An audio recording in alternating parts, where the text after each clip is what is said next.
je vais répondre. On n'a pas de consigne, nous, parce qu'on est centre de formation, c'est le club. Donc nous, on ne rentre pas dans la demande fédérale par rapport au pôle espoir. Je ne suis pas d'accord avec toi, mais Karabatic, je pense qu'il a aussi le handball, il n'a pas que la puissance, parce que tout ce qui c'est. Je crois qu'on a la chance d'avoir encore dans ce sport la place pour des avalos, parce qu'on ne sait pas, ou des guigous. Donc nous, ce qu'on essaye de mettre en place, c'est qu'il faut de toute manière être rapide, être explosif. Après, en fonction des morphologies et de leur forme de jeu qu'ils souhaitent mettre en place et qu'on souhaite mettre en place avec eux, ben, il faut peut-être qu'ils prennent 10 kilos, c'est vraiment très individualisé maintenant au niveau de la musculation. La seule chose qui est sûre, c'est qu'il faut être rapide et explosif. Alors, ça, c'est pas ça. Après, si on arrive à être rapide, explosif, costaud, joueur de handball, effectivement, on ressemble à Karabatic. Si on n'a pas ça, on ressemble quand même à un joueur de handball. Parce qu'il y a pas mal de joueurs qui ont des centres de formation qui après arrivent au plus haut niveau. Maintenant, après, il y a tellement de spécificité entre les attaquants, les défenseurs, etc., que c'est vraiment très individualisé en fonction de la morphologie de nos joueurs. Mais dans notre région, c'est vrai qu'on a du mal à trouver des joueurs de 2 mètres. C'est vrai qu'on a plus tendance à avoir des morphologies comme il y avait il y a 30 ans, comme nous 3 coins. On a du mal, c'est vrai, dans le sud, à trouver des joueurs. Je crois que c'est la première année où la génération qu'on a pu évoluer ce soir présente des morphostatiques assez imposants. Mais sinon, jusque-là, on n'avait pas eu ce genre de joueurs. Donc ça va être intéressant de travailler avec cela pour la suite. Eric, ouais, peut-être ton avis. C'est simplement quand même reconnaître qu'à travers Guigou et Abalo, Gilou a présenté pour moi 2 des plus beaux joueurs de handball qu'on puisse avoir, et que ces 2 jeunes garçons sont malgré tout assez costauds, même si ça ne saute pas aux yeux.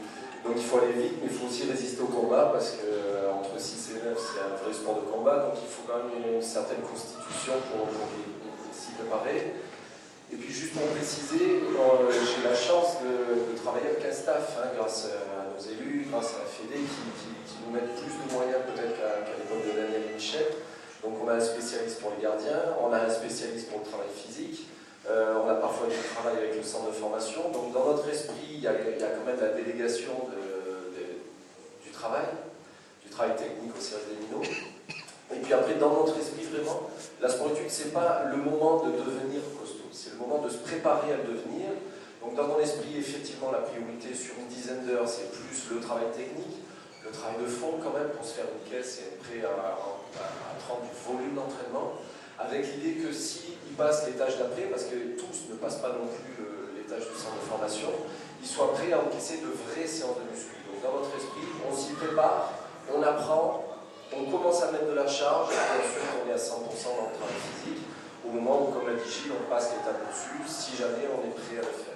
Donc on reste un petit peu, on va dire, à la charnière de ces deux orientations, une priorité sur le travail et l'acquisition des fondamentaux techniques, et malgré tout une préparation à ce que la charpente physique puisse passer le cap si jamais Gilles accepte de rentrer certains des joueurs ou d'autres centres de formation dans notre pays.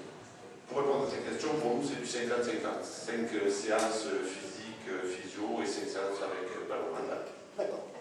Donc ça va me mener aux prochaines questions, puisque je rebondis, alors je l'avais fait tout à l'heure avec Michel par rapport au foot, par rapport à Nicolas. Bon, tu m'as envoyé dans mes 22 mètres, tu n'as pas répondu, c'est pas grave. Je retente ma chance. Par rapport au parallèle avec le foot, on se rend compte que c'est un vrai débat. Comment recruter les joueurs, quel type de joueurs? Des grands costauds, des petits. Aujourd'hui au foot, c'est les Espagnols, petits gabarits qui brillent. Les Français choisissent de privilégier des grands gabarits. Alors, quel mode de recrutement privilégié et quel type de joueur privilégié pour nous, pour le handball, en ce qui nous concerne? Voilà, où aller chercher nos jeunes joueurs? Non, mais j'espère que ça va vous faire sourire, mais c'est vrai ce qu'a dit Michel tout à l'heure, c'est-à-dire quand la section sport-études a ouvert à la rentrée des classes 75, je crois que j'avais repéré 12 candidats, comme bien sûr étaient tous reçus, et que ces 12 candidats, il y en a la moitié qui venaient du lycée dans lequel j'étais prof, Jean-François, etc., Jean-Pierre, qui a accepté de me suivre dans cette aventure. Je pense que pour ceux qui sont venus en terminale, vous deviez vous dire, mais qu'est-ce que je vais foutre dans ce club? Bref, il y avait une espèce de filiation, vous ne pouviez pas me dire non. Après, sur place, on a trouvé Michel Sicut, qui traînait par là. Bon. dont on nous avait dit qu'il avait quelques qualités, il a vu de la lumière au gymnase, il est descendu, et puis hop, on l'a maintenu et il s'est entraîné avec. Donc voilà, donc le recrutement au départ, c'était très longtemps. Le recrutement de la SSE de Marseille était quand même pénible. J'ai fait l'effort d'aller voir Bernard Gaffé in situ dans son club de salon parce qu'on m'a dit qu'il y avait un prodige qui s'y cachait. Donc là, j'ai pris ma Méhari, j'ai fait 50 km aller, 50 km retour pour vérifier que ça valait le coup. Bon, et je suppose que maintenant, de toute façon, les choses se sont progressivement améliorées avec les réseaux, avec le soutien des conseillers techniques régionaux, sportifs aujourd'hui, on ratisse un petit peu plus large et tout ça.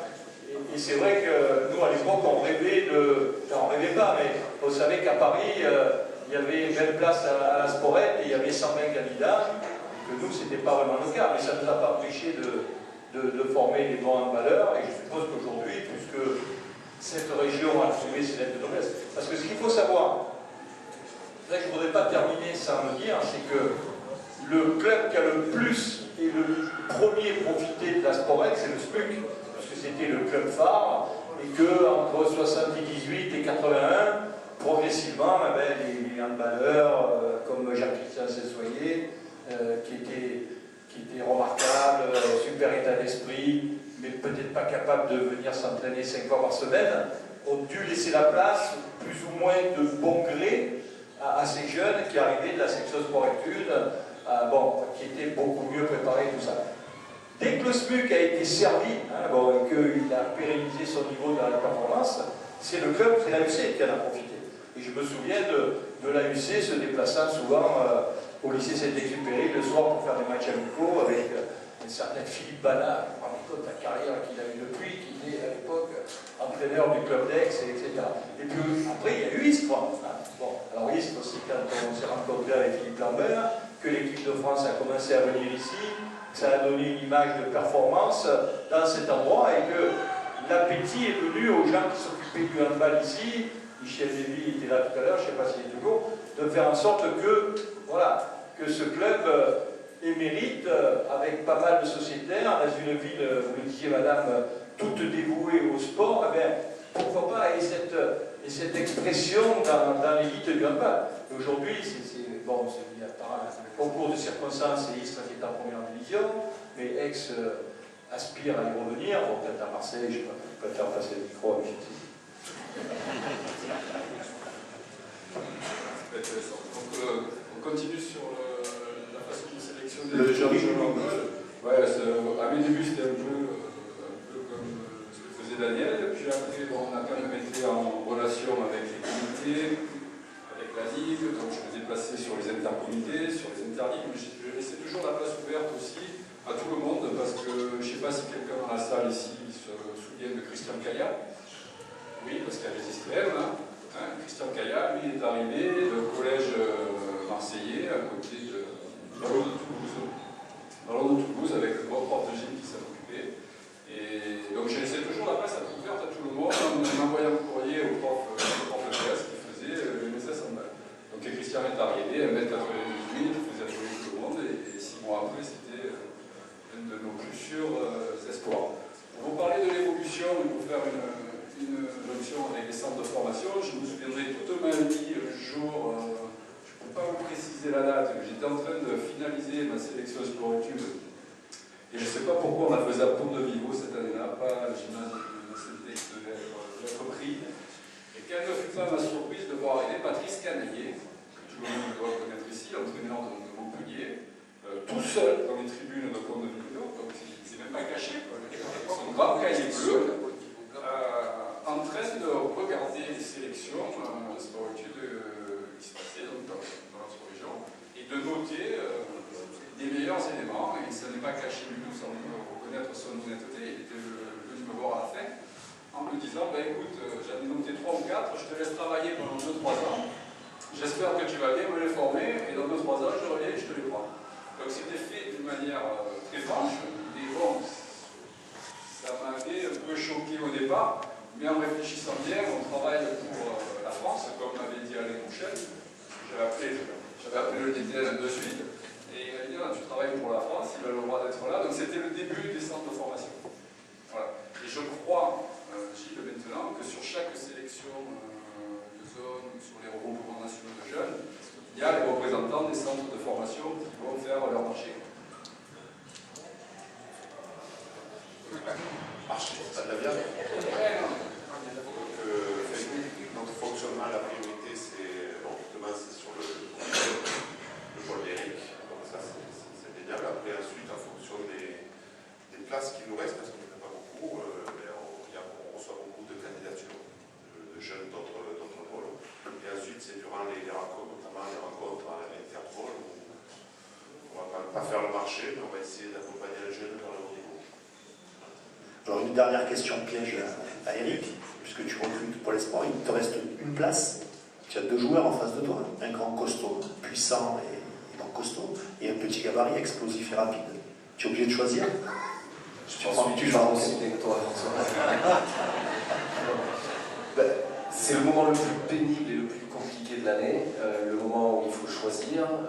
Le nombre de places est réduit, le nombre de candidats est effectivement de plus en plus important, d'autant que depuis les résultats de Daniel et Claude maintenant, la régularité de ces résultats fait qu'il y a une vraie progression du nombre de bons joueurs. Voilà, donc le concours de l'année dernière, c'était d'une complexité horrible. Ceci dit, et je profite de la présence de Yves Lambert, qui nous a accompagnés l'année dernière sur un projet de sophrologie, on partage pour beaucoup d'entre nos collègues l'idée que l'aspect mental est premier. Parce que, vous l'avez compris, la difficulté de ces 3 ou 4 années à passer en pôle, c'est subir une charge de travail incroyable, le don de soi. Le haut niveau, c'est la jungle, hein, ça doit être un sport avec toutes les valeurs qu'on voudrait véhiculer par le sport. Quand on est sur le terrain, c'est quand même un vrai combat, et c'est celui qui en veut plus que l'autre qui, en général, y arrive. Donc l'aspect mental est primordial. Tout en sachant que je n'ai pas, pour ma part en tout cas, trouvé la recette pour vraiment définir quelles sont les capacités ou le potentiel mental, le potentiel de progression que le mental pourrait amener. Donc au choix, c'est très ouvert. Comme je disais tout à l'heure, on est un sport génial parce qu'il y a encore la place pour le petit rapide, le grand costaud, et ça, il faut vraiment qu'on le conserve. Et au moment du choix, encore une fois, il y a beaucoup de doutes. Daniel disait qu'il n'y avait jamais d'erreur de casting. J'ai malheureusement l'idée que j'en ai probablement fait quelques-unes. Mais voilà, il y a des paris, comme dit Michel, il y a la place pour tout le monde, il y a la place pour ceux qui en veulent le plus avant tout, et c'est pas facile à lutter. Ok, bon, ça fait... Oui, parce qu'à l'ex-écho, c'est le carnet scolaire qui va faire la différence. Donc ça fait à peu près 1h30 qu'on échange. Je vois que j'ai encore plein de thèmes à aborder pour 1h30 encore. Donc Eric m'a fait un signe. Donc on va penser à conclure. Donc on est tous réunis, il y a des anciens sport-études. Chacun a fait sa route. Aujourd'hui, si on est là, on a répondu à ton invitation de se retrouver. Et peut-être que tu as envie de passer un message, comment on peut aider dans ce projet socio-éducatif. Qu'est-ce qu'on peut faire pour aider nos jeunes champions? Est-ce qu'il y a quelque chose à faire ensemble? Peut-être que déjà, si des questions... Des questions, on a quand même, on rebondit d'abord sur les questions. De mon point de vue, des invités prestigieux qui nous feront vraiment la chance exceptionnelle d'être là. Vraiment, s'il y a des questions à poser, n'hésitez pas. C'est pour moi, dans notre esprit, une réunion de famille, donc n'hésitez pas à vous intéresser à la vie de nos membres. Et je vais quand même préciser avant, comme ça tu pourras enchaîner sur la suite des choses. L'idée de soutenir le pôle, c'est effectivement quand on voyage un petit peu, on voit ce qui se passe dans d'autres pays. Il se passe de bonnes choses en France, mais on voit aussi sur les qualités des structures qu'il y a des pays où l'attention sportive est un peu plus conséquente. Et puis c'est toujours l'idée que plus on est nombreux autour d'un projet, et plus on peut bénéficier de moyens. Donc j'ai cru comprendre, grâce aux parents qui se sont beaucoup impliqués pour que la soirée puisse se faire, qu'il y avait eu beaucoup de soutien. Donc il y a pour les anciens la capacité d'être adhérents à l'association, pour tous ceux qui ont une affection, des parents ou des copains, simplement la possibilité d'être un sympathisant, voire même un mécène grâce à la porte que nous a ouvert le lycée pour faire rentrer des moyens qui iront directement au bénéfice des élèves du pôle. Et voilà, notre projet, c'est pouvoir les faire voyager tout en sachant que dès qu'il y a de la rencontre avec d'autres cultures, il y a un enrichissement, c'est évident. Donc moi j'aimerais leur faire vivre un tout petit peu de ce que j'ai pu vivre grâce à mes aînés. Et voilà, donc s'il y a une capacité d'aider, c'est à travers soit l'adhésion pour les anciens, soit le soutien pour les sympathisants, soit le mécénat. Et puis le fait même que vous soyez ici présents, c'est déjà une grande aide. Ça prouve à Nomino qu'il y a beaucoup de gens qui s'intéressent à leur parcours et à leur futur et à cette structure. Et puis ça convaincra certainement nos élus politiques, qu'ils soient institutionnels et locaux ou sportifs en la présence d'Armand et de tous les comités qui font un boulot énorme. Ça prouve que ce pôle-là, dont on entend un peu parler, qui est parfois un peu isolé, il n'est pas tant isolé que ça. Il y a un grand réseau de sympathie autour. Et on va faire ensemble le nécessaire pour que ce réseau de sympathie prenne de l'énergie, de la force, et qu'on pousse nos minots le plus loin possible dans cette aventure pour qu'ils en ressortent encore plus grands, encore plus compétents et encore plus capables de s'adapter aux aléas de la vie, dont il se dit actuellement qu'elle sera peut-être pas plus facile que celle que nous avons vécue. Voilà. Allez, on l'applaudit.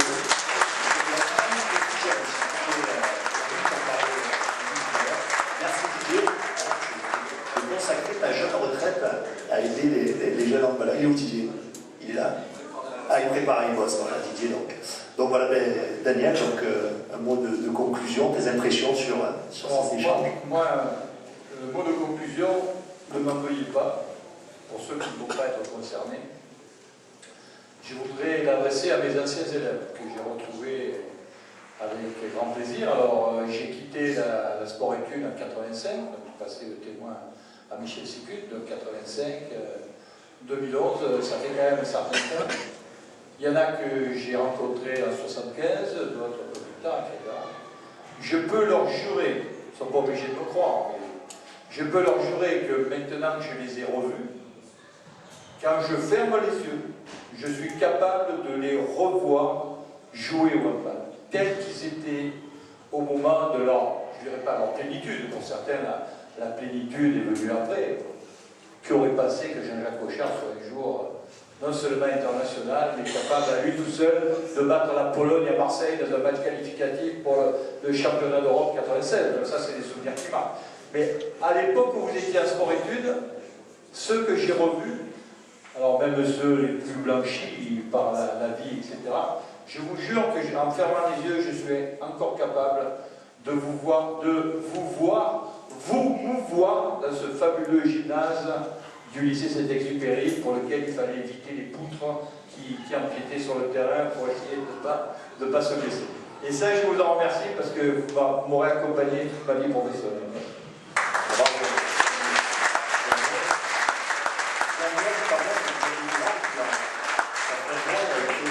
Du sport français. Donc on peut l'applaudir là aussi, c'est pas. C'est un hommage.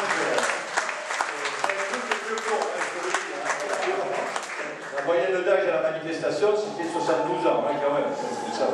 Donc il faut faire ses preuves sur le long terme avant de dire une gloire du sport français. Merci Daniel, bravo. Michel, un mot de conclusion. La conclusion, pour moi, c'est que ça ne soit pas qu'un feu de paille ce qu'on fait ce soir et qu'on se retrouve pas le plus souvent possible, mais qu'on arrive à se revoir et qu'on n'attende pas, pour certains, 35 ans avant de se revoir. Voilà, bravo Michel.